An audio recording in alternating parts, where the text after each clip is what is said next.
श्री शंकर भगवान की, श्री वृंदावन धाम की जय। तो बहुत अच्छा प्रश्न माता जी ने किया और ये प्रश्न सभी लोगों का है। निंदा से बड़ा कोई पाप नहीं बताया गया। अगर गोस्वामी जी भी रामचरितमानस में लिख रहे हैं कि निंदा सम अघन गरीसा, कि निंदा से बढ़कर कोई पाप नहीं। और अगर हम पद्म पुराण के अंदर अगर देखें तो वहाँ भी 10 नामापराधों में पहले नंबर का अपराध यही बताया कि सन निंदा सत्य नाम वैभव कथा, अर्थात सत्पुरुषों की निंदा न हो। तो कुल मिला के निंदा जो है ये बहुत बड़ा पाप है, इससे कैसे बचें। और जो कि ये घर घर में स्वाभाविक है, सब लोग दुखी हैं, एक त्रिविध तापों से जल रहे हैं, तो किसी न किसी की आलोचना बुराई हो ही जाती है। इतना तक कि संत महात्माओं के बीच में भी ये सब कथाएँ होने लगी हैं निंदा की। तो हम इससे कैसे बचें? तो अपने आप से तो बचे ही बचें कि हम दूसरे की निंदा ना करें। लेकिन अगर सुनने की बात आ जाए, परिवार में कभी कोई ऐसे लोग 10 लोग परिवार के ही बैठ जाते हैं, बाहर की तो चलो छोड़ो, लेकिन घर परिवार में ही माता जी या हमारे मौसी चाची ताई कोई भी आई और वो बोलने लगे हम बहू से बहुत परेशान है, तो हम सास से बहुत परेशान है, तो हम अपने बेटे से हम उससे, तो अब वो अपने बैठ गई। तो अब वो सही गलत तो भगवान जाने, क्योंकि सही गलत हम जानते नहीं ऐसे में। और दूसरे ये निंदा सुनने की बात यहाँ आती है, अरे वो महाराज जी ने तो ऐसे किया, वो महाराज जी तो ऐसा, वो तो बहुत लोभी हैं, तो बहुत लालची हैं। तो अपने गुरुजनों तक की निंदा के लिए हम लोग उतर जा रहे हैं इस स्थिति में कि हम उन्हीं का खाते हैं, उन्हीं का ब्राह्मणों से पूजा करवाते हैं और ब्राह्मण बाद में उन्हीं ब्राह्मणों की निंदा भी कर रहे हैं। तो ऐसा समाज में देखा जा रहा है। देखिए, जो जैसा है उसका सोल्यूशन ढूंढे। उसका मैं बोलने का ये कहूँगा, अगर आपकी समस्या है या सब समाज की समस्या है, कहीं गलत वास्तव में दिखता है, तो गलत को गलत कहना दोष नहीं है, लेकिन उसको कहने की शैली बदलनी होगी। शैली क्या बोलनी होगी? अगर आपको ऐसा दिखता है कि हाँ भाई ब्राह्मण ये गलत कर रहे हैं, संत महात्माओं के साथ ऐसा नहीं होना चाहिए, अगर वही लोग ऐसा करेंगे तो दूसरों को क्या शिक्षा देंगे, उन लोगों को ऐसे रहना चाहिए, उन लोगों को ऐसे करना चाहिए, धाम में बड़ी गंदगी हो रही है, धाम में ऐसा हो रहा है, धाम में वैसा हो रहा है। तो अगर ये सब अगर आपको दिख रहा है और अगर आपको लगता है कि ये चेंज करना है, तो उसको आप ऐसे कहिए कि हम क्या करें कि हम धाम की सफाई कर सकें। अच्छा, हम ऐसा 2-4 लोग बैठे हों या किसी से भी आप कहें तो आप ये ना कहिए अरे ऐसा हो रहा है, आप ये कहिए कि हम कुछ लोग मिलकर ऐसा क्या करें कि हम धाम में स्वच्छता, पवित्रता, सफाई कर सकें, इस मंदिर को अच्छा कर सकें, जमुना जी को बढ़िया कर सकें। अच्छा, संत के बारे में कोई बात आई तो हम ये कहें कि अब हम ऐसा क्या करें कि या तो किसी तरह से संत के महात्मा के पास पैसेज जाए, या ये दुर्भाव मिट जाए, 2 जनों की लड़ाई मिट जाए। हम किसी को लड़ाई को मिटाने वाला काम करें, भड़काने वाला नहीं। किसी घर की बुराई सुने तो वहाँ पर हम ये सलाह दें उन लोगों को, देखो भैया ये तो तुम्हारा है, हम तो कुछ कर नहीं सकते, हाँ हमारे लायक जो काम हो हमें बताइए। इधर उधर की बात ना करके मेरे लायक अगर कुछ सेवा हो सकती हो, अगर मेरे कुछ बोलने से, मेरे कुछ सेवा से, मेरे कुछ वचनों से अगर आप दोनों का अंतर्द्वंद समाप्त हो जाएगा, आप दोनों की लड़ाई खत्म हो जाएगी, तो ठीक है, मैं करने को तैयार हूँ, क्योंकि बहुत बड़ा पुण्य होता है 2 जनों के विरोधाभास खत्म करवाने का। हाँ, वो ये सब चाहते ही नहीं, बस वो कहना ही चाहते हैं केवल, तो बिल्कुल भैया हम सुनना नहीं चाहते। श्री परम पूज्य गुरुदेव श्री गया प्रसाद पंडित जी के पास उनके ही पुत्र आदि आते थे, तो गुरुदेव चुप हो जाते थे, बोलते नहीं थे और मौन रहते थे। तो कुछ लोगों को समाधान भी स्लेट पर लिख करके देते थे।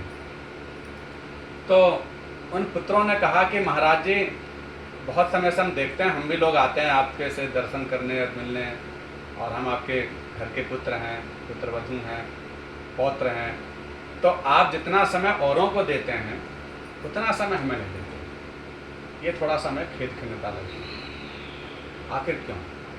जितना आप औरों से बोलते हैं आप उतना हमसे नहीं बोलते हैं, आखिर क्यों? तो 2 ही शब्द में, क्योंकि संत थोड़ा बोलते हैं और गागर में सागर की तरह समझाते हैं, तो उन्होंने कहा कि जो तुम बोलना चाहते हो वो हम सुनना नहीं चाहते, जो तुम हम सुनाना चाहते हैं वो तुम सुनना नहीं चाहते। तो बताओ कैसे बात है?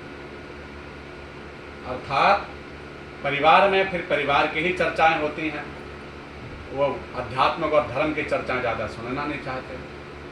एक तो ये बात। अब दूसरी बात मैं ये कहना चाहूँगा कि अगर कहीं कोई निंदा की बात हो रही है तो वहाँ से हम कैसे बचें?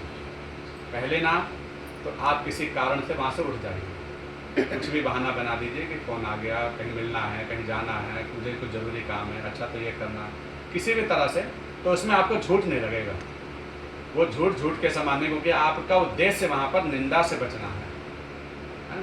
वो समय खराब हो रहा है, हर क्षण हमारा बड़ा कीमती है, भगवान नाम के लिए मिला है, हमें नाम जप करना है, हमें पूजा में ध्यान लगाना है, हमारा मन खिन्न हो रहा है, और ये आंखें जो देखेंगी उससे हमारे अंदर वो प्रवेश करेगी, हमारे कानों से ये विषय वासना प्रवेश करती है, तो इनको बड़ा बचा के रखना, बड़ा संभाल के रखना है। कथा सुनने के लिए ही कान मिले हैं, न कि निंदा सुनने के लिए। तो भैया किसी तरह वहाँ से निकल जाओ, लेकिन उद्देश्य प्रधान होता है, क्रिया प्रधान नहीं होती। तो ये इस बात के सिद्धांत को लेकर कि हमारा उद्देश्य है कि निंदा से बचना, इस उद्देश्य की दृष्टि से आपने वो कुछ बहाना बनाया तो उससे दोष नहीं लगेगा, क्योंकि उससे दोष से उसको नुकसान भी नहीं है।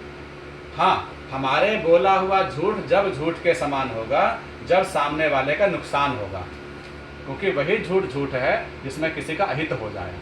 अगर कुछ ऐसी बात नहीं है, किसी का हित भी नहीं हो रहा है और हमारा हित हो रहा है, तो भैया ठीक है, कोई बात नहीं। दूसरी बात, अगर आपको सुनना ही पड़ जाए, हैं, जैसे विधिवत सुजन कुसंगत पर ही, हैं, अगर आपको विभीषण की तरह लंका में रहना ही पड़ जाए, या ऐसी स्थिति आ जाए कि बस मेरे तो घर में चारों तरफ यही सब है और तो मुझे रहना ही पड़ेगा इन लोगों के बीच में, तो क्या करें?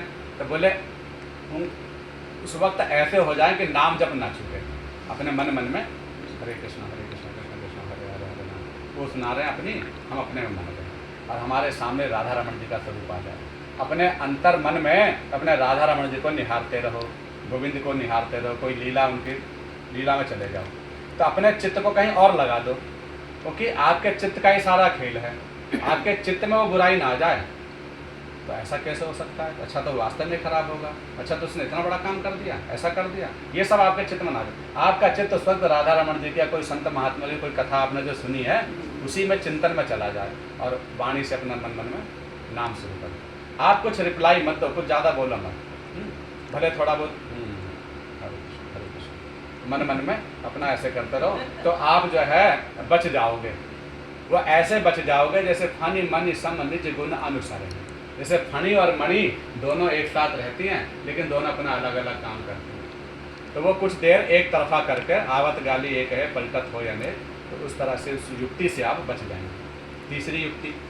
तीसरी युक्ति यह है कि अगर आप चाहें कि हम बुराई से कैसे बचें, तो आप खुद ही चर्चा अच्छी छोड़ दो। आपको पता है बोलेंगे, बोलने वाले लोग हैं, आदमी हर कोई दो जने बैठेंगे तो बोलने के लिए बैठते हैं, तो आप ही उससे बोलने से पहले हरी चर्चा छेड़ दो। भैया अच्छा तुम्हें पता है कि वो महाराज जी आए थे अभी, ऐसे ऐसे उन्होंने ऐसे ऐसे लीलाएं करी, अच्छा तो हमने तो वहाँ ये देख के आए, अच्छा वृंदावन तुम गए थे, तुमने क्या देखा? तो हम कुछ ऐसी भगवत चर्चा छेड़ दें कि उसका मन उधर की चर्चा के लिए अवकाश ही न मिले, उसे समय न मिले, हम इतना बोलने लग जाएं, क्योंकि हम बोलते भगवान ही कथा रहे हैं। तो हमारी कथा से उसका मन भी पवित्र होगा, उसके मन की दुर्भावना भी जाएंगी। हो सकता है कुछ ऐसे ज्ञान वचन पड़ जाएँ कि अपना वो काम ही छोड़ दे जो उसके अंदर गलतियाँ हैं। तो ऐसे व्यक्ति से हम उससे बोलने से पहले बोलना शुरू कर दें, तो भी बात बन जाएगी। निंदा से ही बच गए और हमें पता है कि अब ये ऐसा होगा, तो हम अपनी कथा सुनने लग जाएं। हाँ, फिर भी वो बोल पड़े बीच बीच में, चाहे क्योंकि उद्वेग होता है ना, बात में उसके मन में आ जाए, अरे अब मैं थोड़ा बोलूँ, अब थोड़ा सा समय मिले तब मैं बोलूँ तो फिर उसका युक्तिपूर्वक, अच्छा भैया देखो ऐसा है ना, ऐसे में ऐसा करना चाहिए।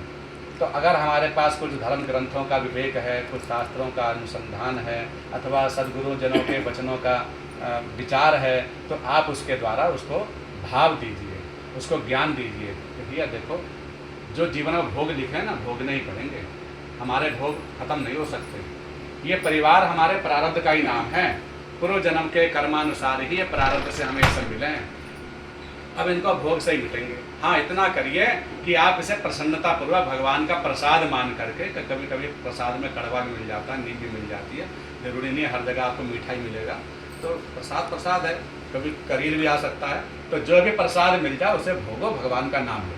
हाँ, यह सोचना जब हाँ मैंने सोचा कि मेरे बेटा हैं, मेरी पुत्र वधू होकर ऐसा मैंने इनके लिए इतना किया, ये मेरे लिए ऐसा, तभी दुख होगा।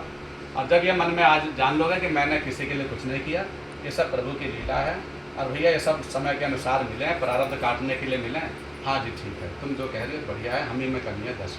तो ऐसा कह करके उन्हें प्यार से झेल लो, जितना झेल लोगे उतना बढ़िया है, और जो नहीं झेल पाओगे तो फिर दुखी तुम ही होगे। बोलो राधा कृष्ण भगवान की जय।